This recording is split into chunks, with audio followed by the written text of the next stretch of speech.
Welcome to another instalment of Talkin Trim. I'm Jonathon Skinner, and today we are going to be looking at the Centre Console Retrim Kit for the Jaguar S-Type and Jaguar 420 models. This kit here is applicable to the automatic gearbox style, not the manual gearbox style. Those of you eagle-eyed will notice that there is no gear lever gaiter, gear lever boot gaiter as the Americans refer to it, or a cutout for that element there, because obviously it's an automatic, so it is not required. This kit has been done in Matador Red, majority leather with elements of vinyl as per original specification, and we've used our grain styled finish. We can also offer smooth dependent on the colour requested. So this is the kit as you receive it. It's a retrim kit, so it's a retrim to the original framework of the Centre Console. And just to give you a bit of a outline, not the greatest picture in the world showing it, but this is effectively the area we're talking about here. So the side panels that go over down the side here, then the radio that goes over the top and in between the seats there. So this is it in the orientation in the car. So you've got the main bit at the front here, which is obviously where the radio and grille go, and then you've got the left and right of the gearbox, which obviously have the speaker holes in them, and they curve up on the angle and round.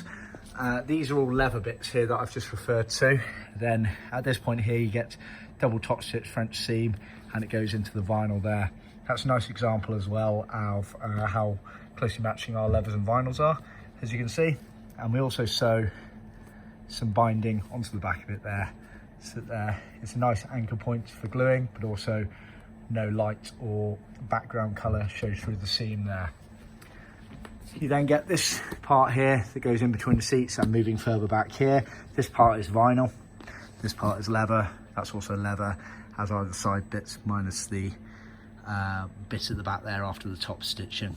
You also get elements of pre-sewn piping in the vinyl material there, which go, as you can see, just up and down, curve around like that. We make them longer than they need to be so that you can trim them back, makes life a bit easier. Then finally you get the foam paddings that go underneath the side sections and the main sections there. You'll see that they're cut slightly different shapes, but that doesn't matter because of the shape that it gets cut and trimmed to. It leaves you with an excess just trim back there. So that is the kit. Bear in mind, like I say, it's only for automatic cars. We do a manual version, so see our YouTube video and website for further details on that. And be sure to tune into the next instalment episode of Talkin Trim. Cheers.